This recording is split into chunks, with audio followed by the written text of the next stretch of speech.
Okay, let's unpack this. You know that feeling when you're staring down a mountain of information?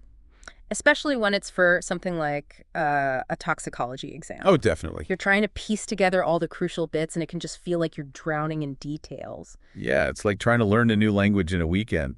Your brain just feels, well, full. It's a very relatable feeling, I think.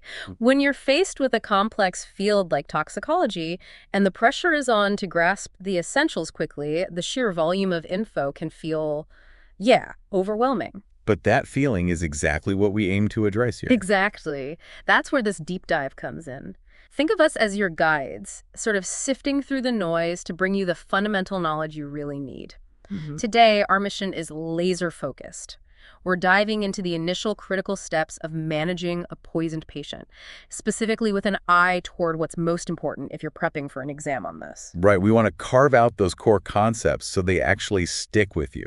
Our aim is really to provide a clear, structured understanding of these foundational concepts. We've gathered a range of materials. What we have here are the PDFs, M4T1, M4T2, M4T3, and then M4T 5.1 and M4T 5.2 on toxicology. Okay. These basically cover the initial treatment phases, fundamental strategies for decreasing toxin absorption, the basics of increasing toxin elimination, Right. and also key techniques like gastric lavage and decontamination for skin and eyes. So we've got our source material laid out. Our goal is to pull out those aha moments for you, the listener, without getting bogged down in, unnecessary complexity. Yeah, we want you to walk away with a solid grasp of the basics, those building blocks you can then use to understand more specific scenarios.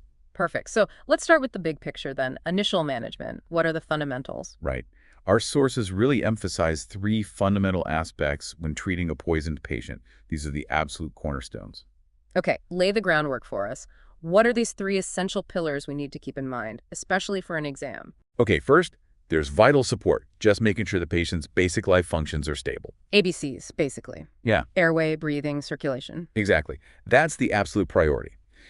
Second, and this is our main focus today as it relates directly to the poisoning itself, is the specific treatment of the intoxication. Okay. And third is complementary management, which involves addressing other supportive needs, potential complications, that sort of thing. Got it. Vital support, specific treatment, and complementary management. So when we zoom in on that specific treatment piece, what are the key areas we should be absolutely solid on for exam prep? What comes up again and again in the sources? Within specific treatment, we're going to concentrate on three key areas. Fundamentally, it boils down to stopping more toxin from getting in that's decreasing absorption, Right. helping the body get rid of what's already there that's increasing elimination, Makes sense. and in some cases, directly counteracting the toxin with antidotes. Okay, three big ones: absorption, elimination, antidotes. So first line of defense, stopping the toxin getting further into the system. Let's dive into decreasing toxin absorption. What are the main techniques we need to understand? So our sources outline several basic approaches here. Think of it in terms of where the exposure happened. You've got digestive decontamination for things that were swallowed, Okay. cutaneous decontamination for skin exposure, ocular for eye exposure, and, well, the best approach is often prevention, obviously. Right, of course. Let's tackle digestive decontamination first then, since that seems like a common scenario and it's covered quite a bit in these materials. What are the main methods we should be aware of? Digestive decontamination covers a range of techniques, some more fundamental or frequently used than others.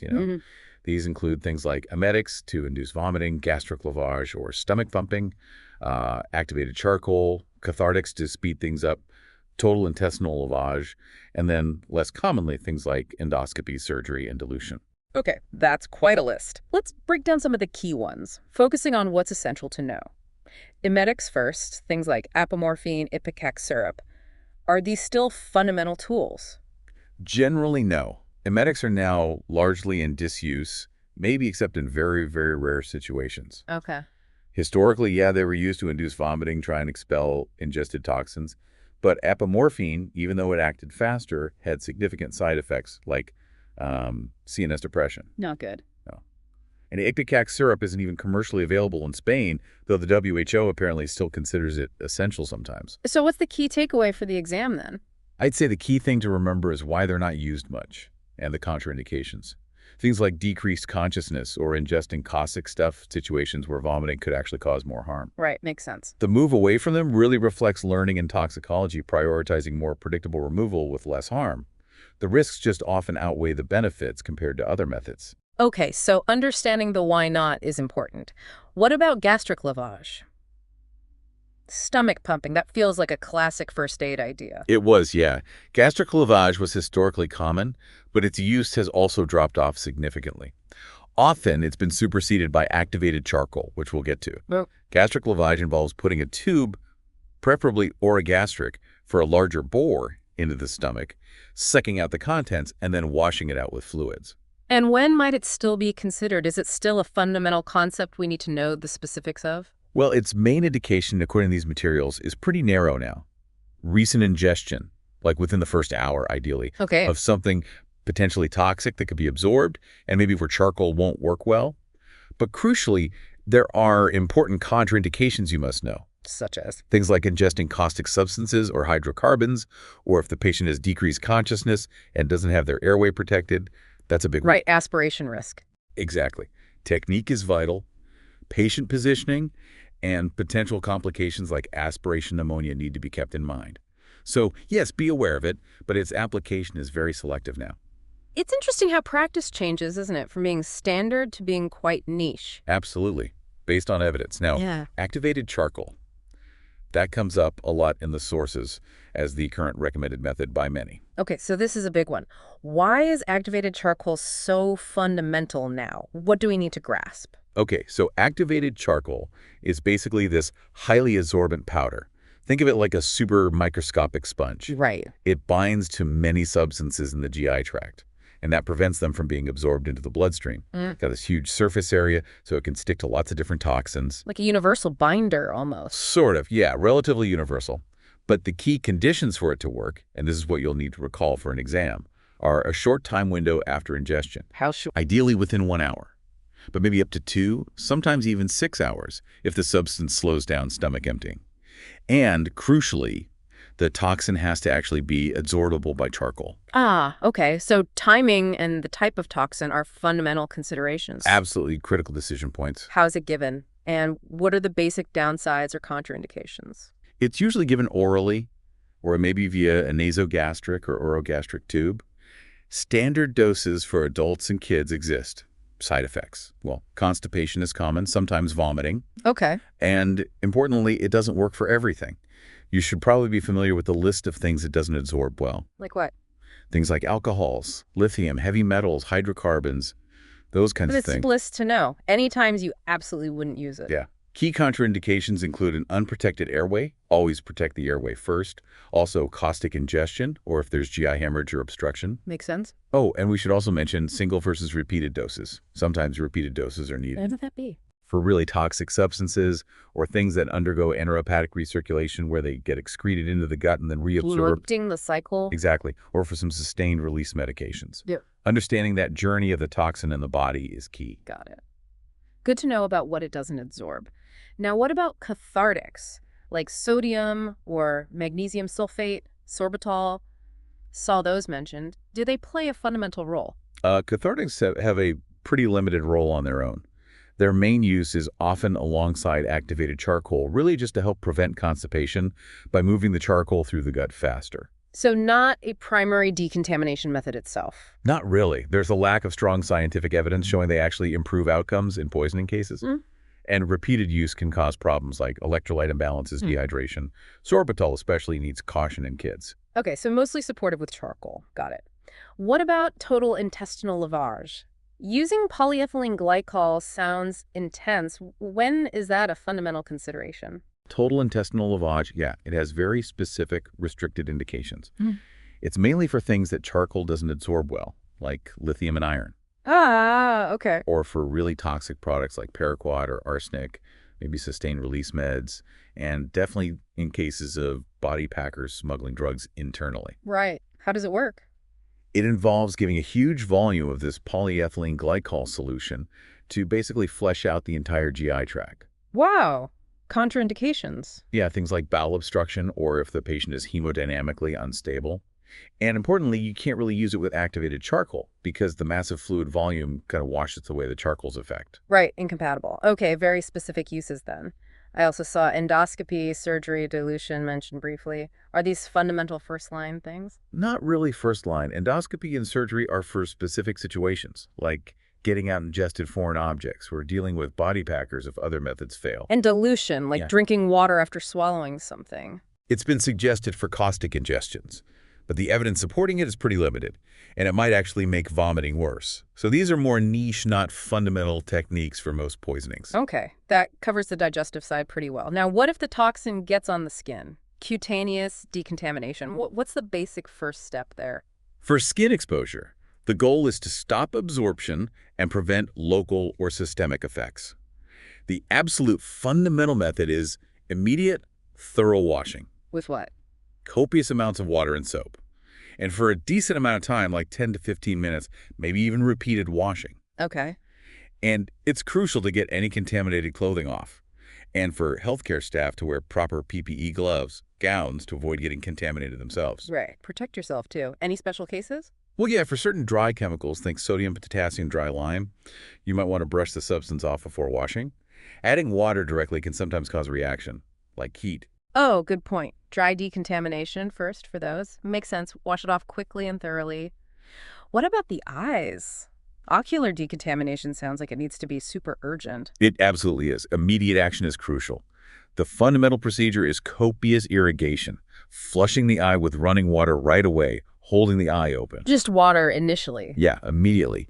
Then, in a healthcare setting, follow up with prolonged irrigation, maybe 30 minutes using saline solution, and definitely get contact lenses out. They can trap stuff. Right. The basic idea is just mechanical removal and dilution.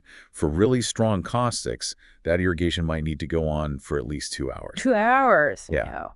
And for things like tear gas or pepper spray, saline irrigation is also the way to go. Tell the person not to rub their eyes. It just makes it worse. So lots of water or saline, quickly and for a good while. That's the key for skin and eyes.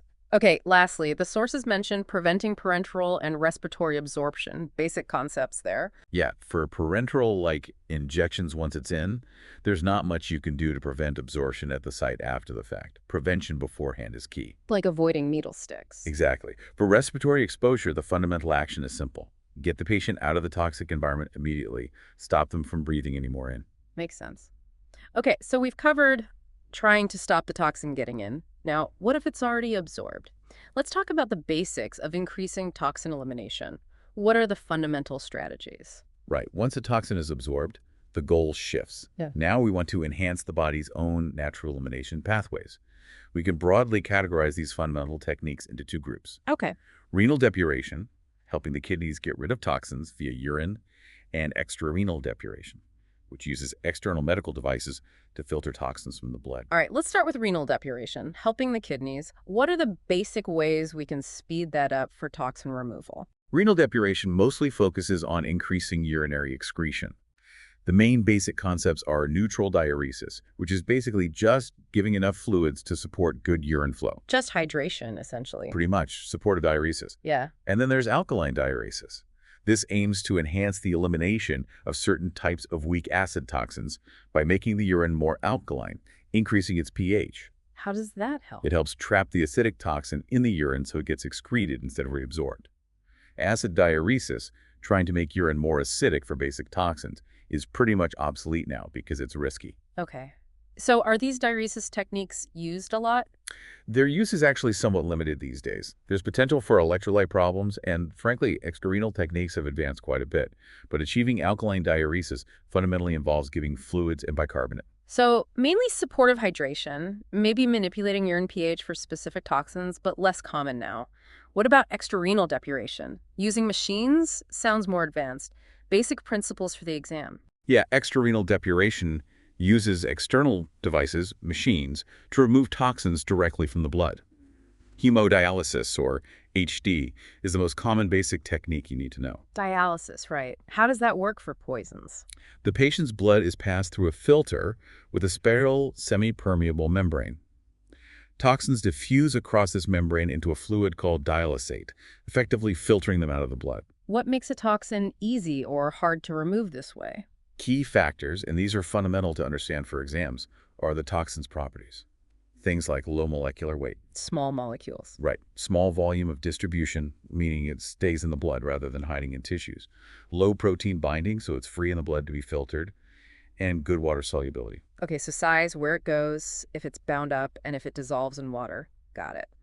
What about hemoperfusion? You mentioned that too. Hemoperfusion, or HP, is another basic technique. Yeah. Here, blood goes through a cartridge, usually filled with activated charcoal or a special resin, that absorbs the toxins directly from the blood. Like charcoal, but directly on the blood. Exactly.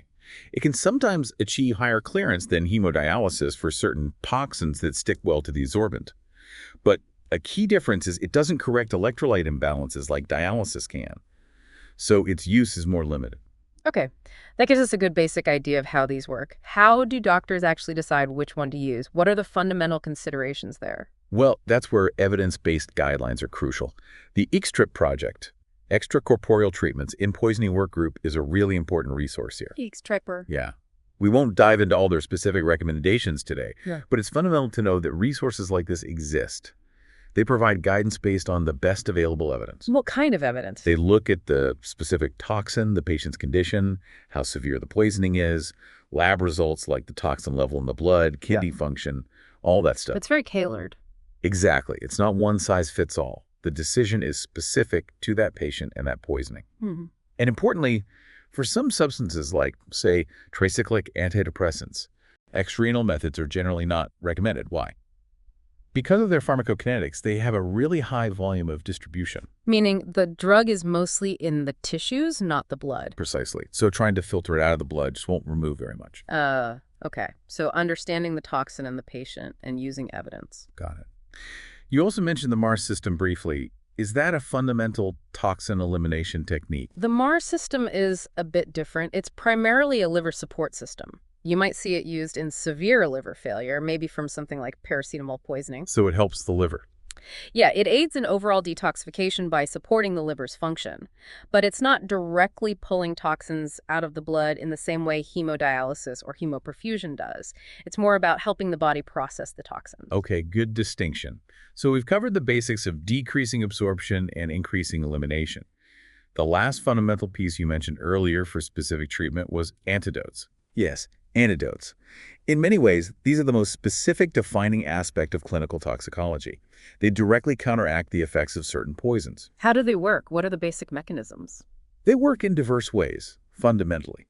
Some block the toxin from binding to its target receptor in the body. Others inhibit the toxin from being metabolized into something even more harmful. Okay. Some enhance the body's own natural detoxification pathways, and others actually form neutralizing complexes with the toxin itself. Chelating agents that bind heavy metals are a classic example. Wow, very targeted. Exactly. And it's absolutely crucial for hospitals and clinics to have the right antidotes readily available when they might be needed. Right, targeted treatments for specific poisons. I guess for exam prep, the main thing is knowing that these exist as a category and they have specific uses, even if we don't memorize every single one right now. That's exactly right. For today's focus on the fundamental initial management steps, understanding the concept of antidotes as a key part of specific treatment is what's most important. We can always dive deeper into specific antidotes later. Precisely. All right, this has been a really helpful overview of the fundamental concepts. So, just to summarize, for someone prepping for an exam on initial management of poisoned patients, what are the absolute key takeaways regarding that specific intoxication treatment piece? Okay, the essential fundamental concepts to really nail down are those three main strategies. 1, reducing absorption. 2, increasing elimination. And 3, using antidotes where appropriate. Right. Within the first two, reducing absorption and increasing elimination, it's crucial to understand the major basic techniques, their general indications, and their contraindications. So for absorption, Think activated charcoal playing a central role for many oral ingestions, but remember the timing and toxin limitations. Gastric lavage has a much more limited role now. Know why? and for elimination. Understand the basic principles behind renal support, like hydration and maybe alkaline diuresis for specific weak acids. And grasp the basics of extrarenal methods like hemodialysis and hemoperfusion. Know what makes a toxin suitable for removal, and that the choice is evidence-based and specific. And it sounds like this field is constantly evolving, always learning and refining these approaches. It really is. Toxicology is dynamic. Our understanding of the best ways to manage patients keeps improving with ongoing research and evidence synthesis like the EECS Tri-P group does. So, thinking bigger picture here, hmm even as treatments get maybe more targeted or sophisticated in the future, these fundamental principles, stopping absorption, enhancing elimination, they'll likely remain the bedrock, won't they? Absolutely. These basic concepts provide the essential framework, the foundation, for understanding and managing this whole complex area of medicine. So for you, our listener, remember that by getting a solid handle on these core principles from those first decontamination steps right through to the ideas behind elimination techniques, you're building a really strong foundation. hmm Not just for your exam, but for future practice too. Keep exploring specific toxins and how they're managed, but always build on this fundamental understanding we've talked about today. Definitely. Understanding these basics is absolutely the crucial first step in navigating the complexities of clinical toxicology.